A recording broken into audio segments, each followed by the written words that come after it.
Hi everyone, my name is Bella. Today I wanted to talk about the movie He's All That, which was released on Netflix in August. So, first, I'll talk a little bit about what the movie is about, and I won't really be getting into spoilers. It'll be kind of just a generic overview of everything.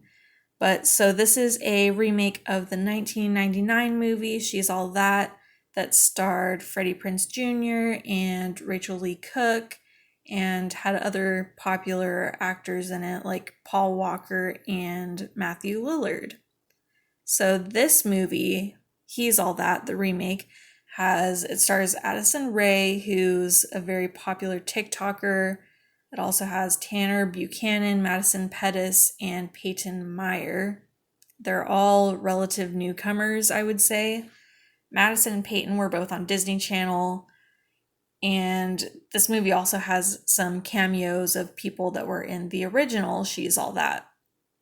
So the general premise of this movie is the main character, Paget Sawyer, she agrees to a bet with her friends that she can make over any boy in school to become the hottest, most popular boy in school, and inevitably she gets close with him, and you can probably guess, where the movie takes you after that. But so, on to my thoughts about the movie. First, I want to talk about some of the cast and their performances in the movie. So for Addison, this is her first big role. She has a few other credits on IMDb, but I think this is the first movie that most people would see her in. She's famous from TikTok, so there's definitely a lot of people that are expecting her or want her to fail and are just expecting for the movie to be really bad. But I didn't think that she did a bad job. I thought she was pretty fine. I think that they definitely catered the role around her. I mean, she's basically playing herself. She's a famous TikToker playing a famous TikToker, so she didn't really have to stretch her acting chops very much, which is good for her as being her first role. It's better to see if she's able to handle something like this, something that's a little more shallow and something that's not too out of her wheelhouse. I don't know how she would be able to handle something more out of her comfort zone. I don't know if it would go well, but I guess we'll just have to see if she ever ventures out into other roles like that. But so not only was it very similar to her as a person, there also wasn't much depth to the character. It's just not a very serious role. It's very rom-com girl. So that's why I think it would have been pretty hard for her to mess this up. But I think she got the job done. It's just a cheesy teen chick flick. But one thing I did notice with her performance was her tendency to look pretty, is what I would call it. She does have moments in the film where she's not portrayed in a good way, and she didn't hesitate there. Like she didn't shy away from looking ugly. The bubble girl moment especially is what comes to mind. But I do think she tends to always be kind of smiley and bubbly looking. It just feels like she's always trying to look cute all the time. Like that's her neutral face position. And that works with the character, I suppose, but I feel like that's just Addison's natural state. So, yeah, that was just something that kind of bugged me a little bit. But on to some other people I wanted to mention, Rachel Lee Cook and Matthew Lillard. These two were definitely my two favorite parts of the movie. Anytime there's a remake or sequel, I just really love when they have Easter eggs or cameos that refer to the original. So I just really love that they had Rachel Lee Cook in this movie playing Paget's mom. So it was more than a cameo, she was in it a lot. And Matthew Lillard was in this movie. He was in it more as a cameo. He was definitely my absolute favorite part of the movie. It was just such a surprise to see him, and he just brings this charisma and talent, and the funniest parts of the movie were definitely from him. And Kourtney Kardashian was also in the movie. She made a few cameos. Her character was kind of like Paget's boss. She was the one in control of her brand deals and sponsorships. So she is someone that's very snobby and well versed in social media impressions and appearances and publicity. And so, similar to Addison, this was a role very much in Kourtney's wheelhouse. It's very similar to her own experience, but she was really bad. I'm sorry. It didn't affect the movie too much because she was only in it for a few scenes, but it was very bad. It just sounded like she was reading off lines, and it seemed like she was uncomfortable, and yeah, so that wasn't the best. Fortunate? My ex-husband's hiking accident was unfortunate, and he was mauled by bears. Oh my God, is he okay? Better than you. But honey, I get it. I can sympathize. You were betrayed, mistreated, humiliated. So as for the story and the plot, I've seen the original movie, but it was a really long time ago, so I don't remember exactly what is the same and what's different. But I just think the story was really boring. I think we've all just heard this story so many times, and they didn't really do anything new with it to reinvent it other than they made Addison's character a TikToker rather than a normal popular girl. And I like the idea of doing a gender swapped version, but again, I don't think that they did anything to play off of gender stereotypes or tropes. And I think that was just the biggest downfall for me with this movie, was that I kept waiting for it to get started, and it just never did. It literally ended with me still waiting for it to feel like something was happening, and there was just nothing exciting about it because everything plays out exactly the way you'd expect. It doesn't have anything new to say about anything, which is unfortunate.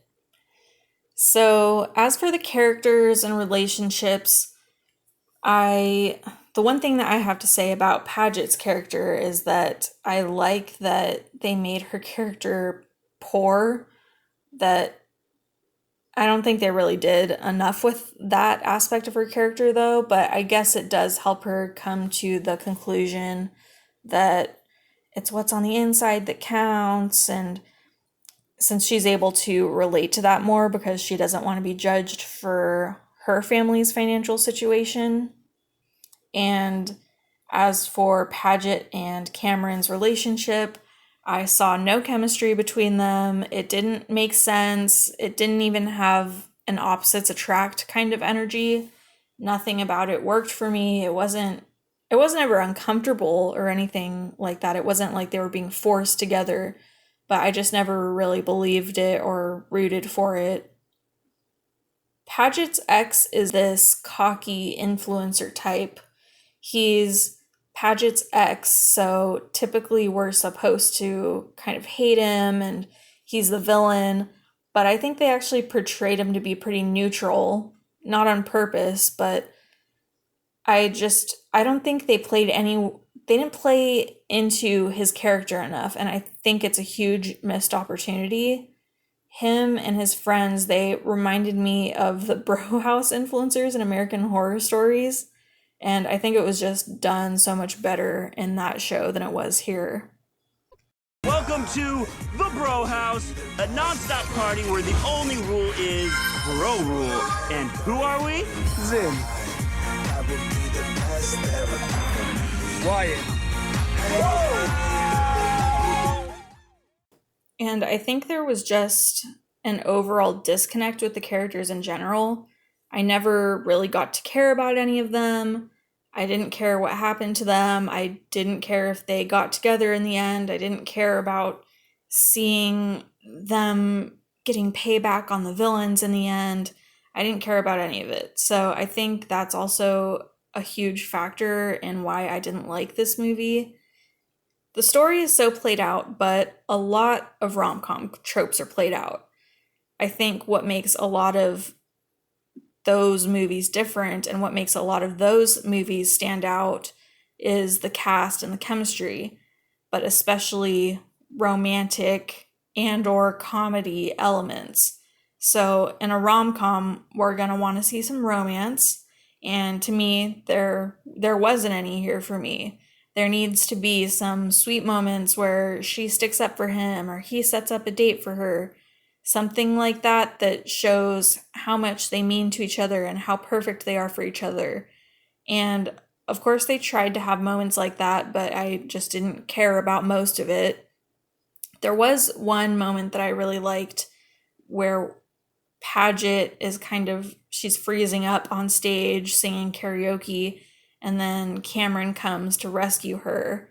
And he sings with her even though he barely knows her, and even though it's just so unlike him to sing in front of a crowd of people like that.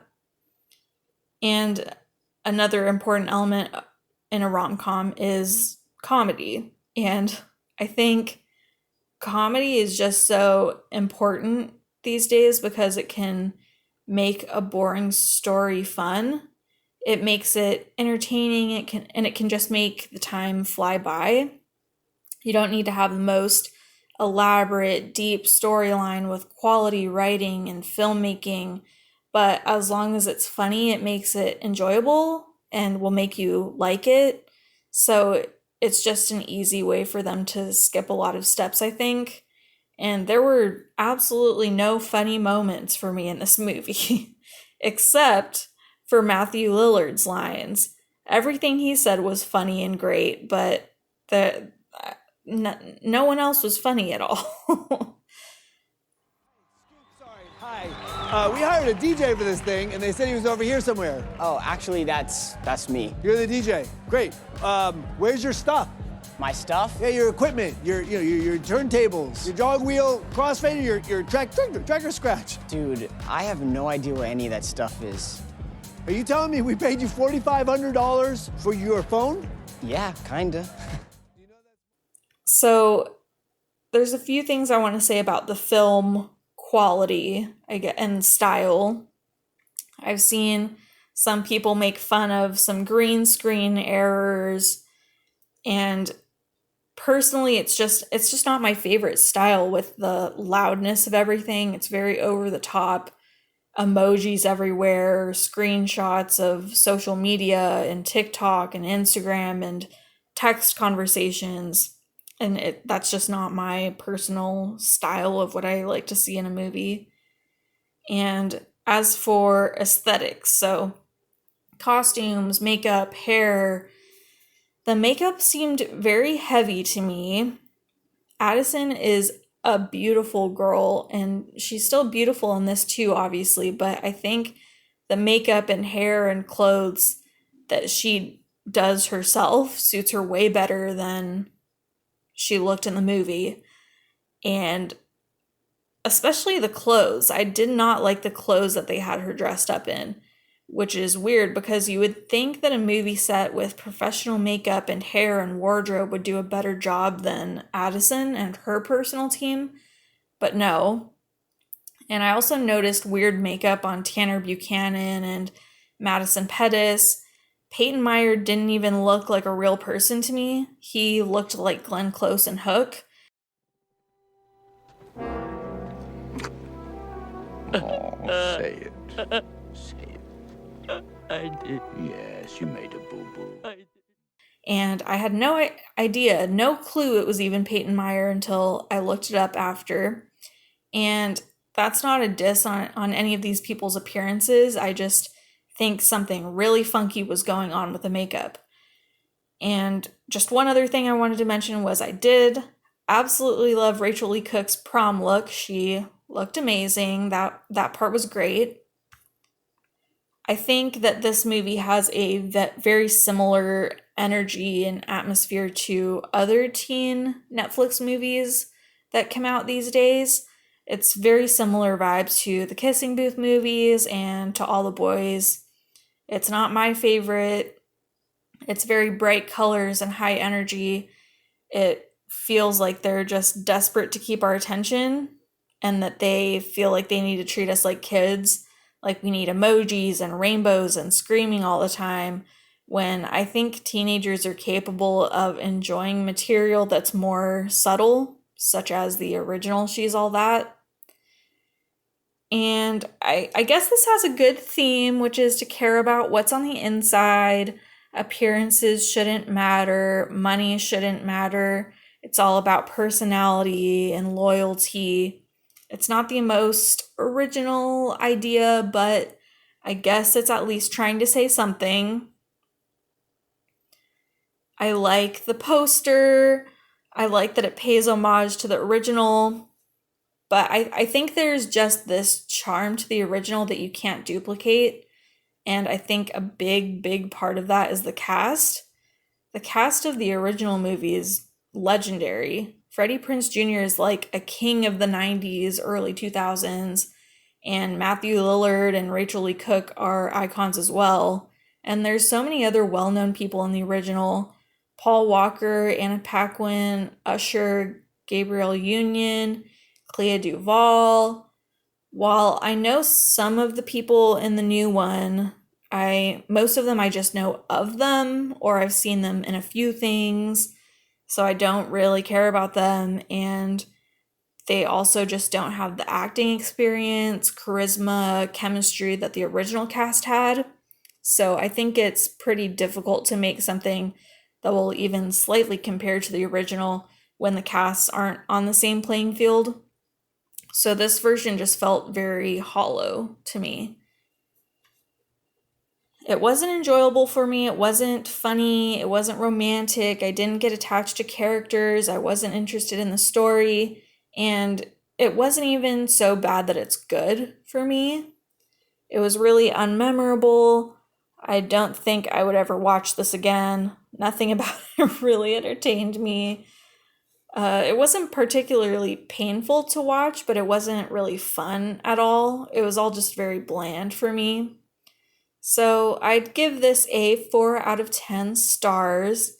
It was a little less than average for me, but it also wasn't painfully bad. The worst part of it is just that it's so average and flavorless. And it wasn't even so bad that it's good. I love watching bad movies, but this was mostly just floundering in the middle and average territory, so I wouldn't even recommend people to watch this. So that's it for my thoughts on He's All That. Let me know if you've watched this movie, what you thought, and I'll see you in the next video. Bye!